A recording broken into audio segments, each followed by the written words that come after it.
Bonjour, aujourd'hui je vais vous parler de la série True Detective, produite par HBO, et le showrunner c'est Nick Pizzoletto. Il y a actuellement 3 saisons, mais une quatrième est en préparation avec Jodie Foster et tournée en Islande, si je ne dis pas de bêtises. Alors la première a fait un choc, car on revenait à quelque chose de traditionnel, j'allais dire, c'est-à-dire le polar sombre avec deux flics qui enquêtent sur un crime sur plusieurs années. Euh, les deux personnages ne sont pas les meilleurs amis du monde et à la fin on se demande si on va trouver l'assassin ou pas. Et ce qui a fait tout l'intérêt de la série, c'est que je retourne, c'est que c'était donc écrit par un auteur qui avait écrit de A à Z toute la série, Nick Pizzoletto, qui avait aussi un seul et même réalisateur, donc ça si c'était intéressant, c'est Kari Joji Fukimuga, pardon, qui a après réalisé le dernier James Bond, Mourir peut attendre.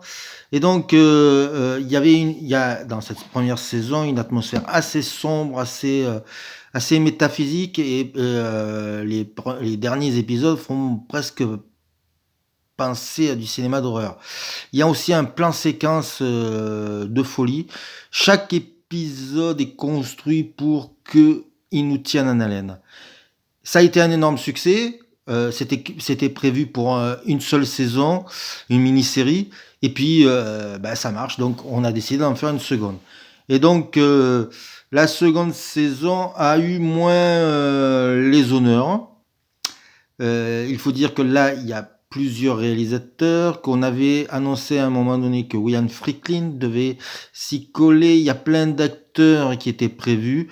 Et puis c'est devenu True Detective à l'intégrale de la saison 2 avec Colin Farrell, Vince Vaughn et Rachel McAdams. Ça a été, j'ai l'impression, une certaine déception. Les gens s'attendaient à quelque chose de différent parce que là, elle est dans, j'allais dire, dans quelque chose. On est plus proche de James Ellroy. En fait, les True Detectives font penser beaucoup à la littérature américaine et à la littérature policière.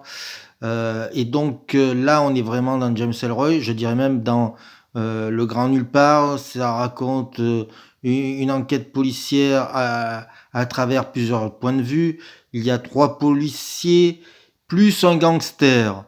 Et ça donne le sel à la série que je trouve très intéressante. Il y a une scène de gunfight absolument jouissive et Colin Farrell bouffe l'écran à chaque fois qu'il est là. Il est impressionnant. Et puis il y a la troisième. Donc c'est toujours écrit par Nick Pizzoletto. Hein. Alors là, il se fait aider dans la 2 et dans la 3. Et là, il revient à la source, c'est-à-dire là, on est sur des enlèvements d'enfants. Et on est dans le sud et on revient sur quelque chose qui est la temporalité. La première saison se passait sur plusieurs années. La True Detective se passait sur 1 an ou 2 ans. La saison 3 se déroule sur 25 ans. Et en plus, c'est vu à travers un homme joué par Maher Shala Ali, qui est absolument dément. Un homme qui est en train de perdre la mémoire parce qu'il a 70 ans et qui commence à être sénile. Donc, avec son compagnon joué par Stephen Dorff, ça raconte une histoire policière passionnante puisque là on est plus dans l'obsession. Fait très penser à Memo of Murder de Bong Joon-ho.